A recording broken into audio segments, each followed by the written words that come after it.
Hello everybody, and welcome to a video here at Playing Board Games, where we're going to be unboxing the Children of Blood expansion, which you can see just right here. This released last Friday in most places, and we just got this a few days ago. I'm excited to unbox it.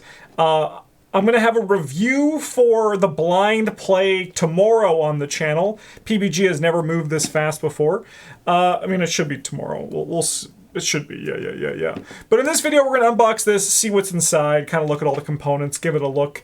And also, this is the first small expansion, and we can kind of, I have the original, the 2026 expansion here. So this was like the box that we kind of like knew and we're kind of just used to from like the old ones. Like this is what like Hemlock Vale, Drowned City came in. And then you can kind of see that it is a little bit shorter and I think a little bit thicker, right? It's a little thick. It's a little thick in comparison. So, but otherwise, it's a cute little tiny box, and you'll actually notice it's kind of slipping. It actually has a slip cover, which is actually honestly kind of sick. I think that the design on these are pretty sweet. So you can kind of see that it's like mimicking this book. So like this is on the inside of the new Core 2026. It's supposed to be like a book, and I'm curious to see if that kind of design continued with this. Now obviously you can't see that with the Core 2026 box, but as you can see here, yeah, so it's like mimicking, like, this is the idea of the book, which I think is actually kind of cute. I think that's a neat idea. So all the information is on the slipcover here. I have a buddy who is a DVD collector, and he keeps all of his slipcovers. It's entirely up to the own personal preference. I think that, like, you as the individual will know if you want to keep the slipcover or not. Honestly, I'm kind of out to lunch on it. I have to kind of see how the rest goes, but I actually really like this. The other thing I really like is there's no plastic wrap for this. There are the stickers on the side that you can see here and here. So the slipcover actually is providing some protection that the plastic used to back in the day, which I think is kind of neat. All right. Children of Blood, you can just stay right there. All right, let's take this stuff off. Whoop. I grew out my nails for this. I'm a notorious nail picker. It's my biggest habit. All right. Let's see. I have low disk space. Calm down, computer. All right, so this one's a little bit close, but we can at least see this here. Whoa, it's too zoomed in. All right, we can come out a bit. So you can kind of see here of what we're dealing with on the inside. So a cute, small, little campaign guide. Coiled like the previous ones were, but it is kind of tiny and small, which is really neat. We'll kind of put this right here for right now. We have our blood tokens, 3, 6, 9, 12 of them. That's kind of neat. We have a box. Wow, what do you think the implications of this are? And then actually this is like that cardboard material. We have another little piece of cardboard. I don't know about you, but like this is what I'm here for. This is the stuff that I really want. All right, and then we have our expansions and then our dividers. So the dividers are continuing, so it definitely seems like the dividers are now the norm. So we're looking at these little things. So this is everything we got in here, which is honestly pretty simple. Very the chaos tokens, divider cards, campaign guide. Okay. All right. I don't know how much we're gonna look through these cards, but I do kind of want to see what some of like the difficulty stuff is in this new campaign guide. So we're gonna kind of check that out. As what I always do is I kind of like to see, I like the black on the tokens. I think they look really good on the blood tokens. I think it was a nice idea to the black on red. I think just the style of the design looks really good. I'm excited to see how these tokens work in action. I'm honestly pretty excited for this campaign. I know there's a lot of people, and I know there's probably people leaving comments on this video being like, I don't like the fact that there are only three scenarios in the campaign. And honestly, more power to you. I'm not going to say that that's a crazy opinion to have. More power to you to have that opinion. I'm just kind of tired of hearing it. A part of me, I'm actually kind of like looking forward to having the short campaigns as an option, because then like Travis, Brent, and I can record a campaign in one evening and just like try a silly challenge run without having to like commit to weeks of gameplay for it. I think it's nice to have some options. Obviously, I would have liked if the longer campaigns weren't limited to just 5, as they say, but I also don't know what the longer campaigns are going to look like. I don't even know what the shorter campaigns are going to look like. We're playing that today after recording this, so that's why I'm hoping to get my review out. So, Children of Blood. It's a small campaign expansion for Arkham, the card game for 1 to 4 players. It consists of the following scenarios. River of Blood. So that is River of Blood. New Horizons. And Blood Money. So those are our 3 scenarios. Each of the scenarios can be played on its own in standalone mode.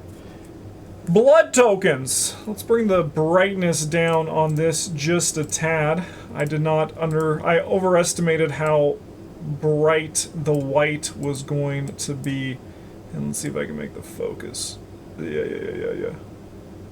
Oh, that's looking clean. Okay. So,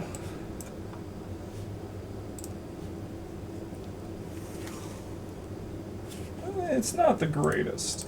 We're doing it live. You know, that's how we do things here at PBG. If you haven't been here before, welcome. We do things live. Okay. Just trying to make this... There we go. I think that's pretty alright. Like, you're not going to be able to read the text perfectly, but... Alright. This expansion introduces a new type of chaos token, the Blood token. Throughout the campaign, depending on the decisions the investigators make and events that unfold, blood tokens may be added or removed from the chaos bag, and when drawn, alter the chance of succeeding the test being performed. The more blood tokens add to the chaos bag, the more impact their effects become. Honestly, I'm going to just say it right now, because I know we're all thinking it. I miss the ad sheet. I really do feel like something changed in the universe when the ad sheets weren't included in FFG boxes anymore. I'm just going to say it. If you're watching someone at FFG, please give me an ad sheet. It makes the world feel safe again. It's like, you know, I have that like nostalgia glasses for just opening it up and just being like, wow, a game I'll never play. The first blood token revealed in the chaos bag during a skill test has the following effect. -1, reveal another token. If this skill test fails, seal 1 blood token revealed during this test on the performing investigator. Each additional blood token revealed in the chaos bag during a skill test has the following effect. -1, reveal another token. So only the first blood token will be sealed, but they all are kind of like acting as -1, surging into another token. While blood tokens are sealed on an investigator, various encounter card effects will become more dangerous for that investigator, so be careful. No more than a total of 3 blood tokens can be sealed on a single investigator at any given time. No more than 12 can be included in the chaos bag and sealed on cards in play at a given time. A blood token revealed outside of a skill test has no effect unless otherwise specified by a card effect, and a blood token out of the chaos bag remains in the chaos bag from scenario to scenario unless removed by a card or game effect. Use the chaos bag section of the campaign log on page 34 to record which tokens are currently in the bag. For your convenience, a blood token reference card has been included. So yeah, I ought to be real. I think we as a community need to check ourselves. Because there was a Reddit post that someone was sharing, and if this is the card here, they said, should I keep this or throw this away? And like, or just basically they were trying to start the conversation of like, should I chuck this or should I not chuck this? And a lot of people were like, you know what? This is a crazy thing to leave a comment, like leave a post about, do whatever you want. But like, we used to just like have discussions. You know, by the way, I'm team throw this away. If you don't like it, burn it, get rid of it. I throw away inserts, I throw away everything from my board games that are not directly related to the game. So be kinder to people is what it comes down to. And I mean, I'm one to talk, but you know. All right, so I think that's kind of neat. That's kind of cute to have this. I like it. I think that's a nice thing to include in here. All right. Also, yeah. Predator. Ooh, a new keyword, they say. Predator is a keyword ability. During the enemy phase, I think we already know this one, right? After the hunter enemies move and before enemies attack, each ready unengaged enemy with the Predator keyword deals 1 damage to a non-elite enemy in its location with a fight value lower than its own.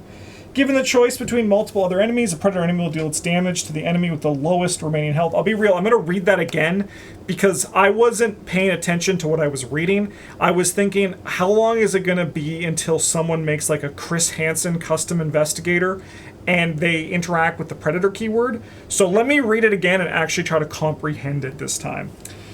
During the enemy phase, after hunter enemies move and before enemies attack, each ready unengaged enemy with the Predator keyword deals 1 damage to a non-elite enemy at its location with a fight value lower than its own. So an enemy with Predator keyword 4 would deal 1 damage to a 3 health enemy, and it's before enemies attack, so it could kill the enemy before that enemy has a chance to attack. Neat. Given the choice between multiple other enemies, a Predator enemy will deal its damage to the enemy with the lowest or tied for the lowest remaining health.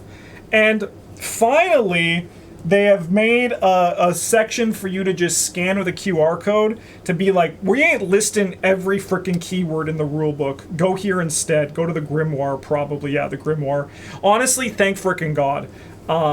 If you haven't used the look through the Grimoire on Arkham.build, there is a fantastic Grimoire that you can access to kind of like search through. It's really good, so use it.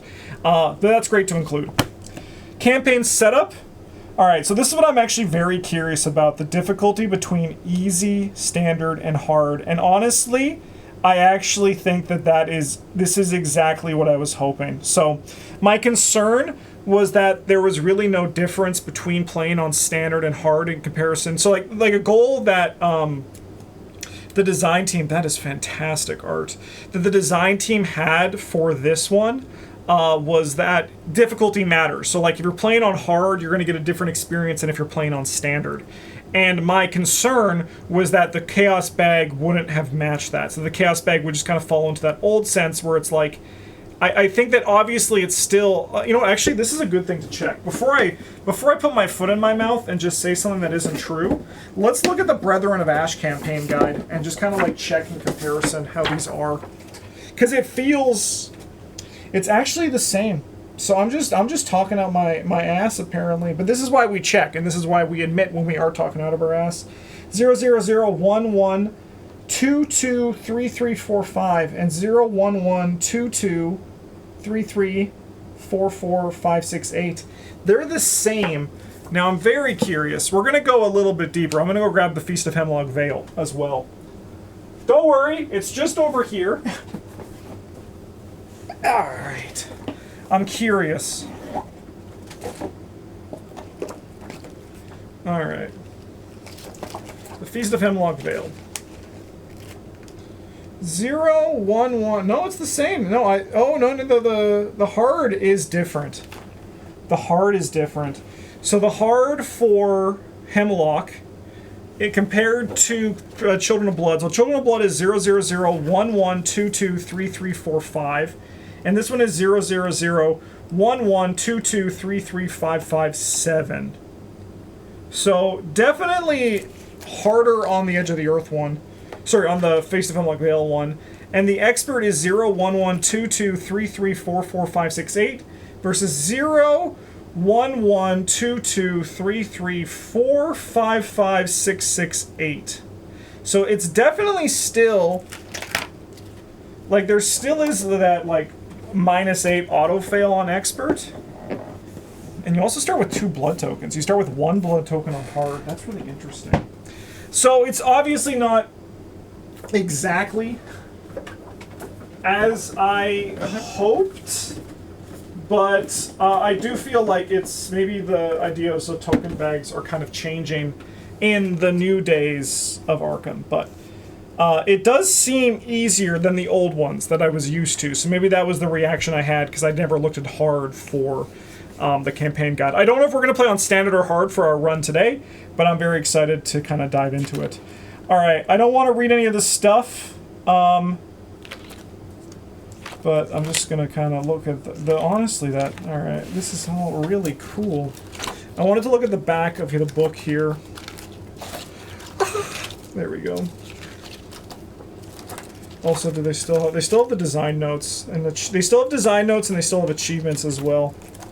I also know that this one has a reward card, which we'll get to in here. Those are weaknesses. They're probably in the blood money. Yeah, right there. You can see it on the back here.